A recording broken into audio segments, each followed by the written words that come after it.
porque podemos estar en la casa del Señor. Querida iglesia, sentite feliz, sentite verdaderamente dichosa de poder estar celebrando culto en el nombre del Señor, unidos en su presencia, como al Padre le agrada, como el Padre está esperando, ¿sí? Y qué bueno que hayamos sido convidados nosotros. Y mira, hoy estamos aquí, ya tenemos preparado en mi casa, en el altar que hemos preparado, ya los elementos para compartir al final del culto la Santa Cena. Te invito a que cuando termine la prédica lo puedas preparar, vamos a tener un tiempito y que podamos compartir juntos algo que el Señor Jesús nos pidió, que no olvidáramos, que lo hiciéramos en memoria de Él. Hoy te invito a que podamos compartir y rogarle al Espíritu Santo de Dios que nos esté ministrando en esta mañana a través de su palabra, a través de lo que tiene para la iglesia en este tiempo, a través de lo que la iglesia va a ir recibiendo de parte de Dios para poder completar la obra en este tiempo, que no es más que otro tiempo, ¿sí? No es más que otro tiempo que tenemos que gobernar en el nombre del Señor y para gloria del Señor. Y te invito a que busques en tu Biblia el Salmo 126, 126. ¿Sí? Lo voy a leer de la Nueva Traducción Viviente, y aquí vamos a encontrar los verbos en pasado, ¿sí? Sabés que el hebreo, en su original no tiene tiempos en los verbos, y salen a ellos de la interpretación de la palabra de Dios, y en la Reina Valera quizás lo tengas en pasado, pero las versiones más nuevas todas las traducen todas las traducen como pasado, y en la Reina Valera vas a encontrar como futuro. Mirá lo que dice entonces el Salmo 126. Mira, pongamos atención, clamemos que el Señor nos esté bendiciendo, que su palabra, como dijo nuestra hermana en su oración, produzca el propósito por el cual el Señor la envía en esta mañana. Que sea de bendición para nuestras vidas, que sea de bendición para la iglesia del Señor, pero por sobre todas las cosas, que sea de bendición para las personas que aún no conocen al Señor nuestro Dios. ¿Sí? Dice así el Salmo entonces: cuando el Señor trajo a los desterrados de regreso a Jerusalén, fue como un sueño. Nos llenamos de risa y cantamos de alegría. Y las otras naciones dijeron: ¿cuántas maravillas ha hecho el Señor por ellos? Así es, el Señor ha hecho maravillas por nosotros. ¡Qué alegría! Restaura nuestro bienestar, Señor. Como los arroyos renuevan el desierto. Los que siembran con lágrimas cosecharán con gritos de alegría. Lloran al ir sembrando sus semillas, pero regresan cantando cuando traen la cosecha. Amén, gloria a Dios por su palabra. ¿Sí? Qué bendición y qué aliento, ¿no? Este es un canto de ascenso, se llama, y el pueblo judío cantaba esta canción cuando iba a la presencia de Dios. Cuando iba a cantarle al Señor, cuando iba a celebrarle culto al Señor, subían cantando esta canción. ¡Qué alegría para los que hemos sido liberados! ¡Qué alegría! Miren las cosas maravillosas que hizo Dios por nosotros. Que habían estado ellos exiliados 70 años, ¿sí? Escuchaste bien, 70 años exiliados en una tierra ajena, en una tierra desconocida, en Babilonia, en el lugar más pagano que pudiera existir en esa época. Allí fueron ellos desterrados, el pueblo de Dios. Acordate de esto, tenían cosas que escuchar. Dios quería decirle muchas cosas que no podía decírselas en la vida normal. ¿Por qué? Porque no estaban atentos, no querían escuchar lo que Dios quería decirles. De hecho, tal que mandaban a matar a los profetas que el Señor les enviaba. Un día Jesucristo les dijo: Jerusalén, Jerusalén, tú que mataste a los profetas, ¿sí? Que querían decir y anunciar lo que Dios tenía para ellos. ¿Qué tuvo que hacer Dios? Tuvo que exiliarlos en una tierra para que pudieran escuchar, para que pudieran darse cuenta de su condición delante de la presencia del Señor nuestro Dios. Pero dice que un momento llegó la liberación y ellos iban cantando por la tierra, iban cantando la alegría, la maravilla de la liberación. Imagínate personas 70 años sirviendo a otras personas ajenas a su pueblo, a su Dios, y de repente encontrarse con la liberación, con la libertad, ¿sí? Como también ha sido en Egipto. ¿Sí? Y ellos, ¿qué hacían? Celebraban con gozo, cantaban canciones. La gente que los veía decía: maravillosas cosas ha hecho Dios con estos. Entonces es verdad su Dios.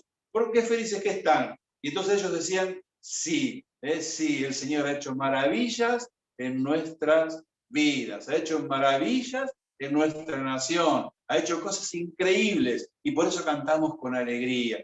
Y también habla acerca de que este pueblo iba sembrando con tristeza, con dolor en el tiempo difícil, pero llegó el tiempo de cosechar con alegría toda la bendición de parte de Dios. Y allí les dice, haz como los arroyos en la tierra, Señor. ¿Sabes por qué? Porque dice que los arroyos en la tierra, cuando el Señor hacía llover, esos arroyos se llenaban, que estaban secos, completamente secos, se llenaban tan pronto de agua y daban vida al campo, que dice, Señor, así como tan pronto das vida en el campo, en el desierto, Señor, hace que nuestras vidas sean restauradas, hace que nuestras riquezas sean restauradas en la tierra, Señor, que nos has dado. Qué glorioso es el nombre del Señor y las cosas preciosas que tiene el Señor también para su iglesia en el día de hoy. Y yo a esto quería enfocarme en esta mañana, querida iglesia, a ver qué es lo que el Señor nos quiere decir en esta mañana y también por qué nosotros estamos en un tiempo que, como escuché en varias oraciones, estamos atravesando en un tiempo de pandemia. Mira, hoy me ves predicando desde mi casa, que cuánto añoro poder estar de vuelta en el templo, como lo hacíamos antes con tanta libertad, como lo hacíamos hace unas semanas atrás también desde el templo. Pero bueno, es un tiempo que el Señor nos llama también a reflexionar, a poder, como nosotros, parte de la iglesia, poder ver y reflexionar acerca de lo que deberíamos de cambiar, o acerca de lo que Dios está esperando, o acerca quizás de un posible, de un conformismo que hemos podido tener como iglesia, ¿sí? Y qué bueno es que podamos ver esto, ¿no? Y yo creo que la iglesia esa que puede cantar, esa iglesia que puede vivir llena de la alegría de Dios, porque dice con risa, ¿no? Porque ellos iban y obviamente la felicidad te trae risa. Y hoy muchas veces creemos que la risa es burlona, que la risa es para burlarse, que la risa es para menospreciar a los demás, para reírnos de los demás, pero no. La expresión de la risa que aquí nos habla es una risa de alegría, que revela del gozo de Dios que está en nuestras vidas. Yo creo que la iglesia que puede cantar con alegría, que puede adorar con alegría, que como dice el Salmo 100, puede ir a la presencia de Dios cantando con alabanza, estar por los atrios con alabanza, con acción de gracias, es la iglesia que puede maravillarse en la libertad que trajo Jesucristo a su vida. ¿Se entiende lo que digo? Ellos estaban felices, el pueblo de Dios, porque habían sido liberados de esa angustia, de esa opresión de estar en un pueblo distinto, de un pueblo ajeno a su Dios, de un pueblo ajeno a su cultura, ¿sí? Y nosotros tenemos que ser esa iglesia que se maraville por la libertad que trajo Jesucristo a nuestras vidas, por la libertad cuando rompió las cadenas del pecado, cuando nos devolvió la dignidad de vida, cuando nos dio una vida eterna, una vida abundante, dice la palabra de Dios, ¿sí? Y cuando, que eso sea la maravilla más grandiosa que puede haber en la vida de cualquier ser humano. Cuando los cristianos celebremos esa maravilla y que no haya nada por encima de ella, vamos a ser esos que cantan alegres, y que puedan ver los demás que grandes cosas ha hecho el Señor en nuestra vida. Cuando podamos despojarnos de los problemas, de las aflicciones que el Señor Jesús nos dijo que íbamos a tener en esta vida, y cuando nuestro centro sea esa maravillosa libertad que trajo Jesucristo a nuestra vida, evidentemente vamos a cantar de alegría y vamos a reír delante de la presencia de Dios. No, muchos dicen que quizás en una predicación es cosa seria y no debería de haber risa, no debe haber ningún comentario gracioso. Y yo digo, para mí al menos, que el gozo del Señor produce risa. Es una risa santa en el rostro de sus hijos. Me acuerdo siempre cuando en las prédicas del amado pastor Juan Calcani, que él predicaba a veces muy largo, pero 2 o 3 veces te despertaba con una carcajada de amor, reflejando el gozo que el Señor, y creo que todos los que estuvieron allí, los que están aquí escuchando, alguna vez habrán escuchado al pastor Calcani predicar, y esa alegría que despertaba en el corazón de las personas, que despierta cada vez que predica, es algo que nos llena de eso, ¿no? De poder reflejar lo que sucede en nuestro interior. Hay una maravilla incomparable. Jesucristo perdonó mis pecados. Jesucristo es el camino que me lleva de vuelta a los brazos de mi Señor. En Nehemías 8:10 dice, no os entristezcáis, porque el gozo del Señor es vuestra fortaleza, mi querido hermano. Centrémonos en ese gozo que el Señor nos da, centrémonos para que podamos ser esa iglesia que canta alegre, que desborda de gozo, porque ese gozo es lo que nos da fuerza. Había una canción que yo anoté, que cantaba cuando apenas conocía al Señor, y decía, el gozo que el Señor ha puesto en mí es la fuerza de mi vida. Me repetía esta frase, el gozo que el Señor ha puesto en mí es la fuerza de mi vida. Por eso yo le cantaré, por eso yo me alegraré. Amén. Y Él pondrá su risa en mi boca, mi querido hermano. ¿Por qué? Porque tenemos el gozo del Señor. Pero ¿qué tiene que ser esto? Es que podamos nosotros maravillarnos, mi hermano, por lo que hizo Cristo en nuestras vidas. A veces pareciera que más importante es que nos dé un poquito de salud, que nos dé un bien material, que nos dé un poquito de alguna cosa que estamos necesitando, que fuese más importante que la maravillosa libertad que nos dio Jesucristo. Mi querido hermano, pongamos cada cosa en orden, y vas a ver cómo el gozo del Señor te fortalece cada día. Y ese gozo del Señor te va a fortalecer ante las enfermedades, te va a fortalecer ante las angustias, te va a fortalecer ante cualquier dificultad que puedas tener, porque el Señor Jesús dijo, paz, porque yo he vencido al mundo. Mi hermano, entonces lo primero para nuestra iglesia, para cualquier iglesia que quiera agradar al Señor, es que lo que hizo Jesucristo en nuestras vidas sea algo tan maravilloso que no tenga comparación. De poder recordar nuestras vidas en la vida pasada, de recordar de dónde nos sacó el Señor, recordar las cadenas que rompió, recordar el barro que tuvo que pisar para rescatarnos. Y ahora tenemos una novedad de vida, cuando el Señor nos prometió que en esta novedad de vida no nos va a faltar nada, vamos a tener todo lo que hace falta. Aquí el pueblo decía, restáuranos, Señor, restáuranos nuestras riquezas en el pueblo donde estábamos, en nuestra tierra, en la tierra santa. Y ellos si leen el Salmo 37, cuando tengan tiempo, por favor háganlo. En el Salmo 37 se negaban a cantar alabanzas al Señor. Dice, hemos colgado en las ramas nuestras arpas. En esta tierra desconocida no vamos a alabar a Dios, aunque allí los de Babilonia le decían, dale, canten esas cancioncitas que ustedes le cantaban a su Dios tan contentos en Jerusalén. Dicen, no vamos a cantar esas canciones. Pero cuando fueron libres, lo primero que hicieron era cantar y llenar sus labios con alabanza, dice la palabra, entre cantos de risa y de adoración al Señor nuestro Dios, maravillados por la libertad que el Señor les había dado. Y es lo que el Señor te invita hoy, mi querida iglesia.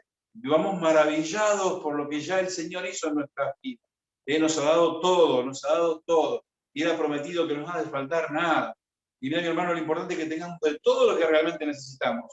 Hay muchos que abundan en dinero, ¿sí? Que abundan en dinero, pero no tienen las cosas que les hace falta. ¿Sí? No tienen la felicidad, no tienen la paz, no tienen la libertad.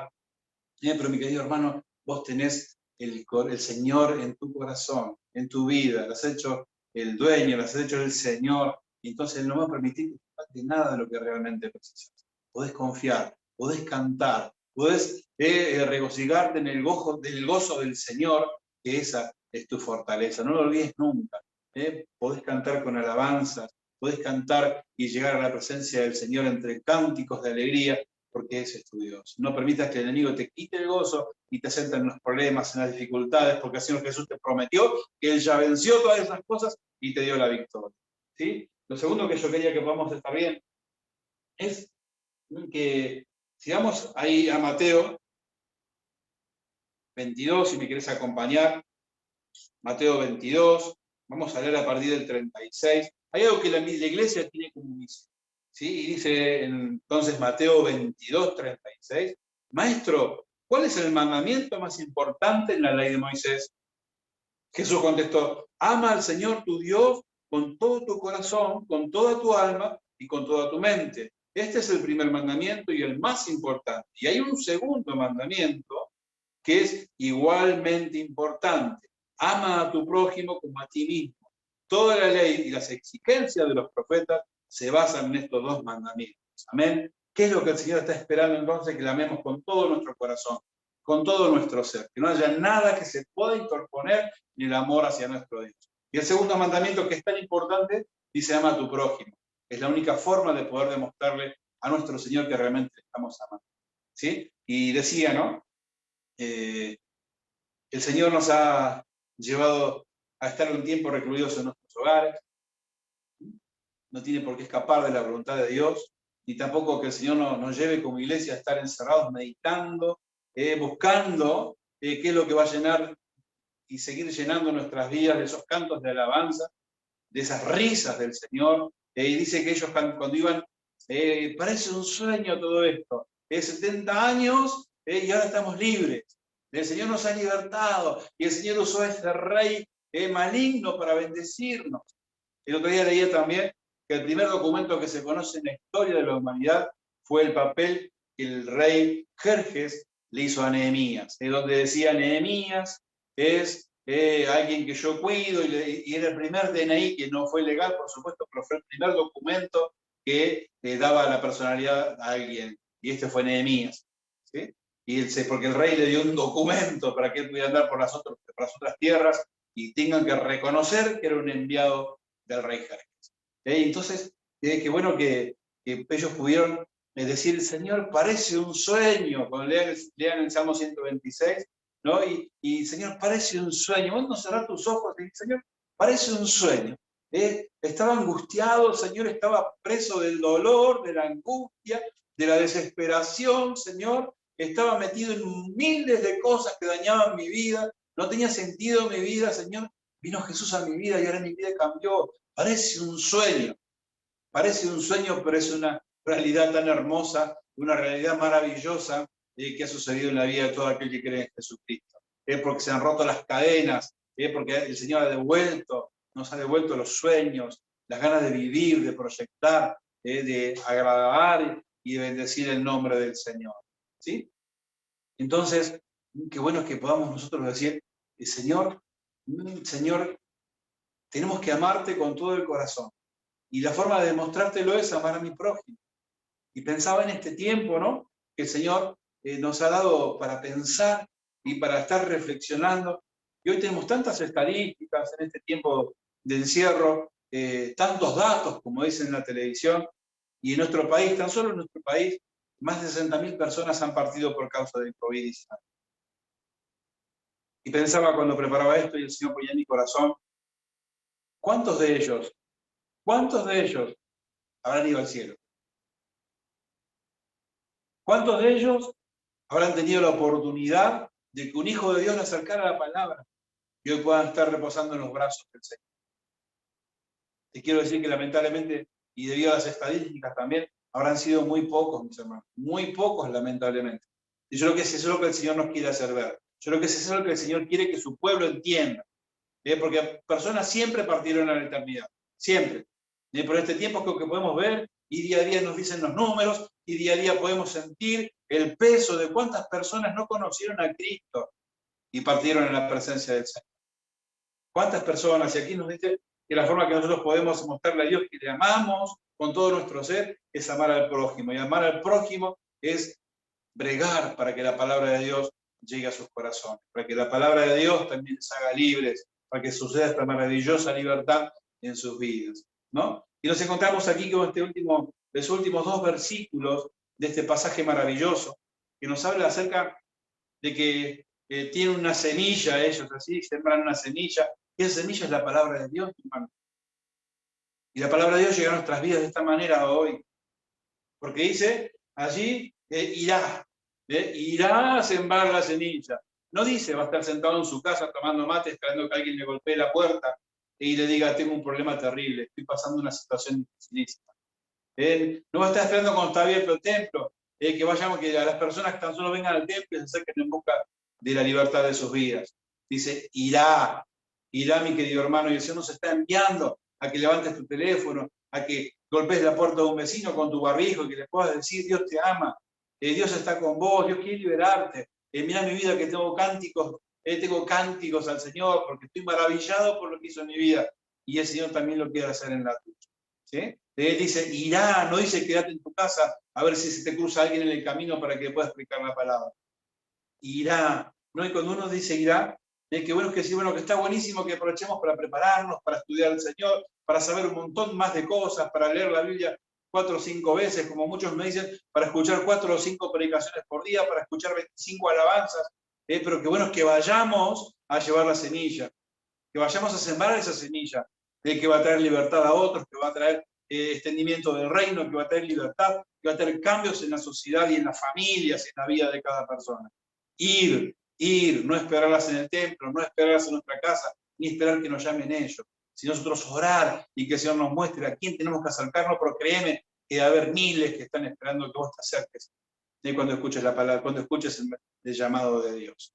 ¿Sí? Y pensaba tantas cosas con respecto a esto, ¿no? ¿Qué es lo que el Señor nos quiere decir en este tiempo? Que tenemos que ir, porque de nada sirve que nos preparemos tanto si no produce el fruto que tiene que producir.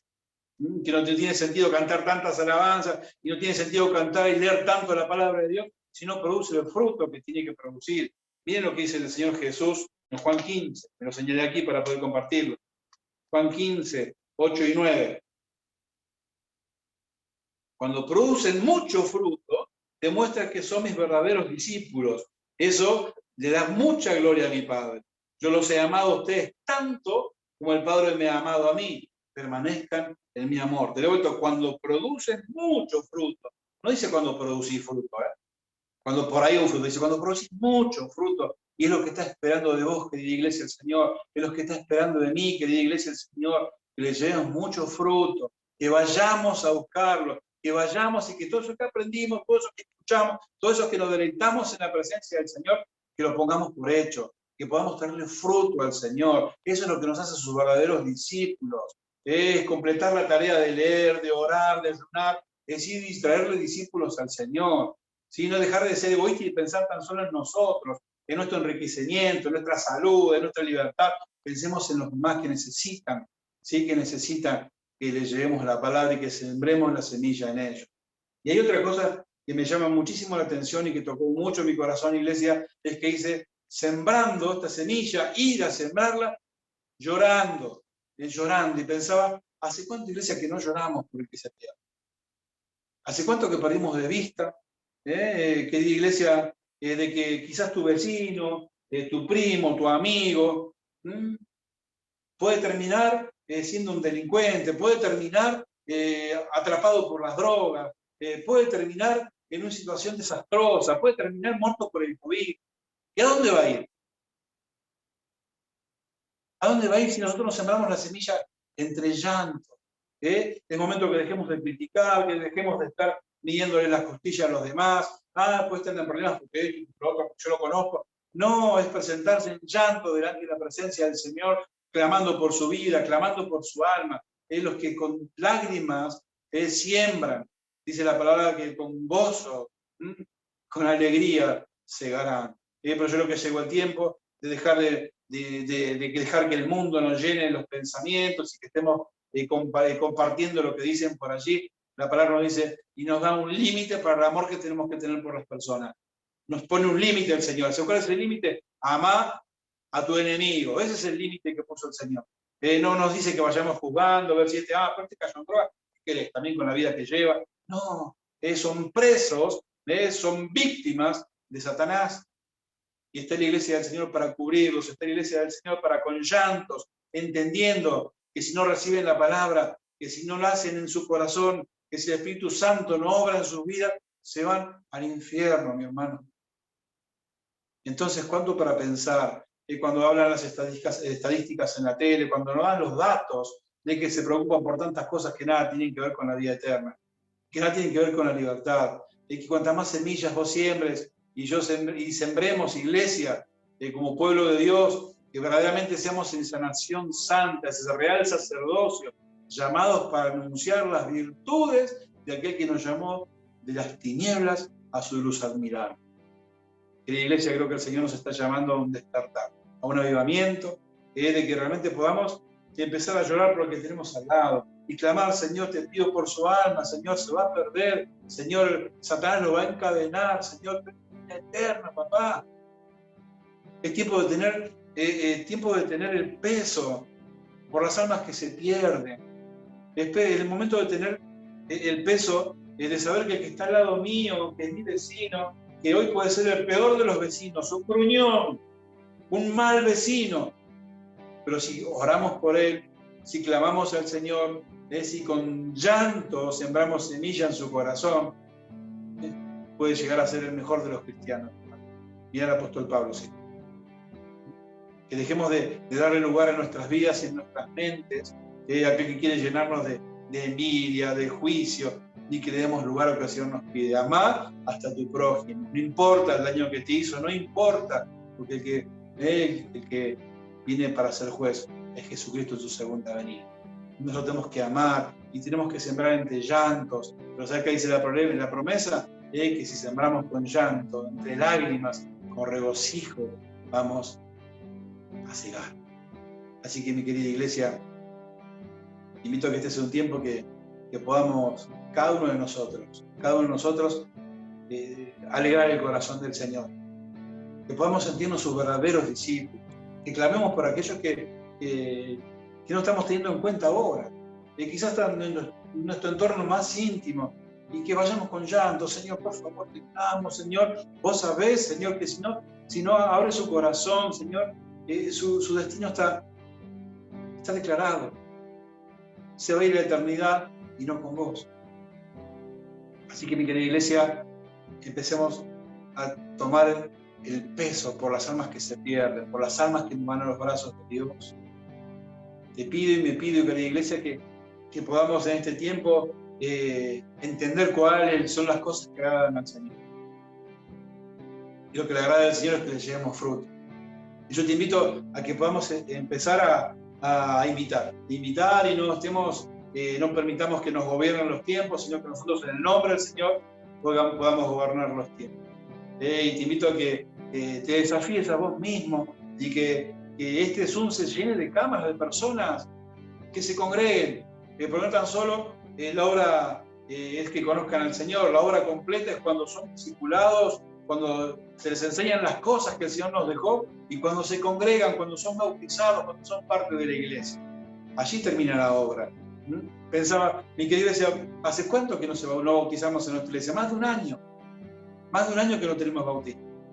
Y esto no es por una crítica, sino para que pongamos verdaderamente los números donde corresponden, ¿sí? Y que podamos ver las cosas como realmente son. Te invito a que empecemos un desafío nuevo. Te invito a que nos pongamos a cuentas con Dios. Te pido que le pidamos perdón al Señor y que vayamos a hacer las cosas como Él está esperando de nosotros. Que nos esforcemos, que entre lágrimas podamos sembrar estas semillas, que no estemos esperando que vengan a nosotros las palabras, vamos a buscarlas, vamos a llamarlas, vamos a tocarle la puerta y hablarle desde la ventana y decirle a Dios te ama. ¿Cuántos de nosotros sabemos de cuántos problemas están pasando personas que no conocen al Señor? Tenemos que presentar al Señor, mis queridos hermanos, y ser así sus verdaderos discípulos, trayéndole fruto. Y allí donde vamos a poder entrar con alegría y que el gozo del Señor nos inunde.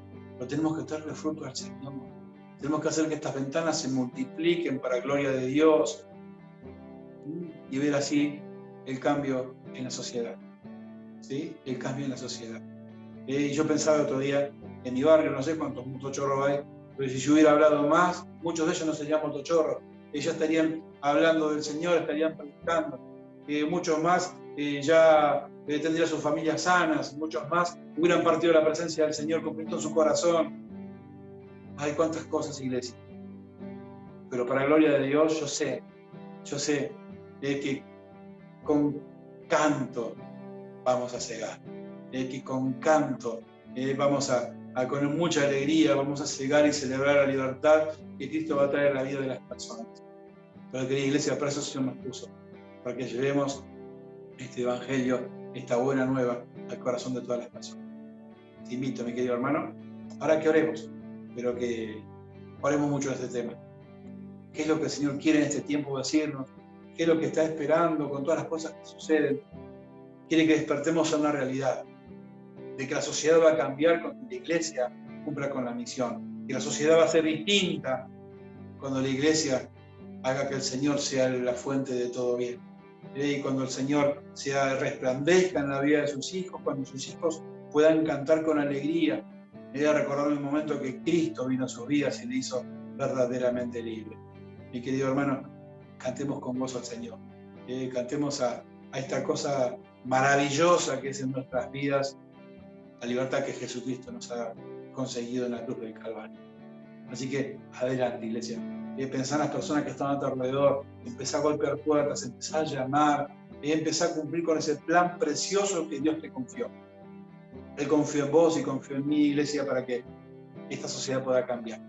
Para que muchos más accedan a salvación, para que estas estadísticas cambien, para que la estadística de toda ciudad cambie, y que podamos estar seguros que los que parten en los brazos del Señor. Vamos a ver. Padre, en el nombre de Jesús estamos en tu presencia. Padre, en el nombre de Jesús estamos delante de ti, Señor, compartiendo esta palabra, papá. Te pido en el nombre de Jesús, papá, que primeramente en mi vida, Señor, y en cada hermano, en toda nuestra iglesia, Señor, y en aquel que lo escuche, papá, que podamos despertar a la realidad de lo que estás esperando de nosotros como iglesia, Señor, de nosotros como pueblo, de nosotros como hijos, particularmente cada uno, Señor. Tenemos que llevarte fruto, Señor. Tenemos que amar a los que se pierden, Señor. Tenemos que, Señor, poner en marcha todo lo que hemos aprendido, todo lo que sabemos, Señor, ponerlo en marcha, Padre, porque de nada sirve, Señor, si no te traemos fruto. Amado Señor, que todos los dones que nos has dado, papá, sean para extendimiento de tu reino, Señor, y no para, Señor, llenarnos nosotros de conocimiento tuyo, y Padre, y que todos los demás se pierdan, y que los demás no accedan a la vida eterna, Señor. Amado Padre, danos ese gozo de saber, Señor, una ciega levantada. Para la gloria de tu nombre, Señor. Papá, permítinos alegrar tu corazón, Señor, y despertar a la realidad de tu palabra, de tu mensaje, Señor, y, Señor, sentir el peso y el privilegio de la tarea que nos has encomendado, Señor. Nos has confiado tu plan, papá, nos has confiado el extendimiento de tu reino. No queremos fallarte, Señor, no queremos, papá, que las personas no te conozcan por culpa nuestra, Señor, que podamos reflejar que grandes cosas, Señor, has hecho en nuestras vidas. Que podamos, Señor, reflejar, Señor, que tu amor nos ha llenado, papá, y que, Señor, podamos transmitirles estas cosas a aquellos, Señor, a aquellos que aún no te conocen, Señor. Dejamos todo en tus manos, Padre, y te pido una bendición especial para cada uno de mis hermanos, una bendición especial para su familia, una bendición especial, Señor, para todos los que están escuchando esta palabra, que están presenciando este culto, escuchando, Señor. A ti sea la gloria, Señor. A ti sea la honra, Señor, por los siglos de los siglos. Amén y amén. Dios les bendiga, mis queridos hermanos. Mientras la hermana Nora nos guía una alabanza, vamos a prepararnos. Si todavía no preparaste el vino, el pan, prepáralo porque en un ratito vamos a compartir la cena del Señor y vamos a estar meditando un poquito en qué significa para la vida de la iglesia este acto espiritual tan profundo. Dios te bendiga, te amo, Señor.